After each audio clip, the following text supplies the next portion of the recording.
नमस्ते। जानेंगे कि आयुर्वेद ने किस तरह से मदद की है जब पेशेंट को बहुत ज़्यादा उष्णता हो रही हो या बहुत स्वेटिंग हो रही हो, घबराहट हो रही हो। तो भारती मैम, मैं आपका फीडबैक रिकॉर्ड करना चाहूँगी आपके परमिशन के साथ कि जब आप मेरे पास आए थे, जैसे कि आप मुंबई से आए हैं और सर पहले मेरे से ट्रीटमेंट ले चुके थे, तो उनकी फेथ थी आयुर्वेदा पे, तो आप मुंबई से इंदौर यहाँ आए। तो क्या क्या समस्या थी मैम उस समय? मुझे एक्चुअली एक्सेसिव हीट की समस्या थी और पेट में गर्माहट होती थी बहुत ज़्यादा। कुछ थोड़ा सा चिली जैसा कुछ खाया तो उससे भी बहुत ज़्यादा अनईजीनेस होता था एंड बहुत ज़्यादा गर्मी, स्वेटिंग का इशू था। सो वो और पेट दर्द बता देते पेट दर्द लेफ्ट साइड पे सोती थी तो नहीं सो पाती थी बिकॉज अचानक से बहुत अनईजीनेस और फिर दर्द सा होने लगता था एंड घबराहट होने लगती थी। सो वो सबसे ज्यादा था। इसके समस्याओं के लिए कब दवाइयाँ वगैरह ली थी आपने क्या? मैंने ट्राई किया था कुछ जगहों पे, कंटिन्यू नहीं कर पाई थी, बट एज सच कुछ फर्क नहीं लग रहा था। मतलब वो सब प्रॉब्लम ऐसा था कि नॉर्मल मेडिसिन में वो प्रॉब्लम ही नहीं है कुछ। सो बस था कि बस गर्मी है, थोड़ी ज्यादा हीट है ज्यादा। उतना बोल के ही रह गया था। जैसे अभी आप आए थे तो 15 दिन का मैंने आपको मेडिकेशन दिया था, है ना? तो 15 दिन के मेडिकेशन में परहेज बताए थे, ये सारी चीज़ें। उन 15 दिन कैसे रहे और कैसा, मतलब आपको इंट्रो समझ में आ जाता है ना पेशेंट को, अगर इतनी लंबी समस्या है तो उसे पता चल जाता है कि भाई मुझे अब कैसा लग रहा है। तो वो एक्सपीरियंस आपका कैसा था? वो 15 डेज में मेरा स्वेटिंग वगैरह थोड़ा काफ़ी रिड्यूस हो गया था। मतलब बहुत एक्सेसिव नहीं था, रिड्यूस हो गया था एंड पेट में जो दर्द वाला प्रॉब्लम था वो बंद हो गया। वो नोटिस नहीं किया मैंने 15 दिन में कुछ। 15 दिन में ऐसा कुछ नहीं लगा कि पेट दर्द है।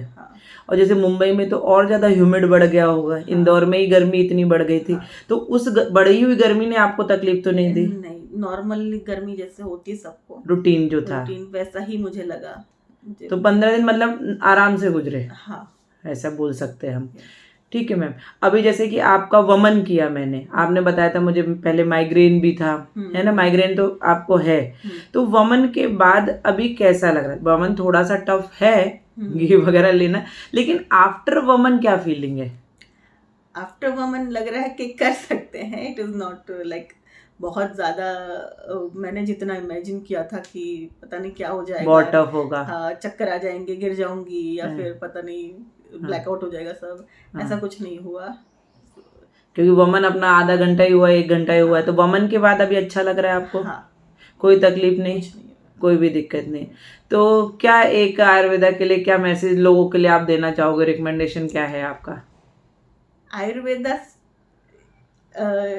Is a good medicine. Like वही एक सही अप्रोच है। बहुत सारी जो प्रॉब्लम्स है हमारी, जो जहाँ पे हम कुछ समझ नहीं पाते क्यों हो रहा है, सो उनका आंसर अगर चाहिए तो वो आयुर्वेदा से ही मिलता है। You can not find it anywhere. बहुत लोगों का मैंने देखा है कुछ अजीब अजीब से प्रॉब्लम्स है, पेन्स है, लेकिन उनका कोई रीज़न पता नहीं है किसी को।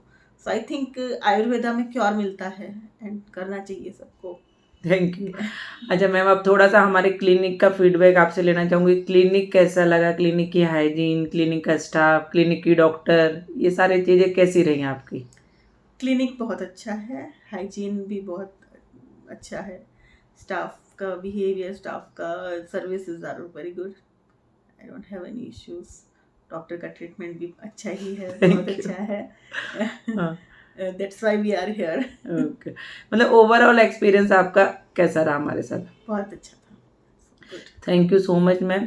मैं यही चाहूँगी, जैसे आप तो मेरे पास इंदौर आ गए क्योंकि आप इंदौर रह चुके थे, सर थे, लेकिन अगर मुंबई में भी कोई ऐसी तकलीफें किसी को रहे तो इवन आप वहाँ कम से कम आयुर्वेद के पास तो भेजिए कि है ना, आपका जैसे भी एक्सपीरियंस है। मैं चाह रही हूँ कि मेरे तक ना आ पाए कोई बात नहीं, उससे कोई फर्क नहीं पड़ रहा, लेकिन आयुर्वेद के पास जाएं ताकि उनकी समस्या का उनको समाधान मिल पाए। इधर मतलब सिर्फ लोग पेंटोसिड खाते रहते हैं, सिर्फ कोई डाइजीन पीता रहता है, कोई कुछ लेता रहता है। उसकी बजाय मुझे लगता है कि अगर जब जड़ पे काम होगा और उस पे काम करेंगे तो हम चीज़ों को जल्दी ठीक कर पाएंगे और फिर उनकी रीऑकरेंस नहीं होगी। और जब आप आयुर्वेदिक लेते तो आपको खुद आपकी बॉडी समझ में आने लगती है, बॉडी टाइप क्या है, क्या खाने से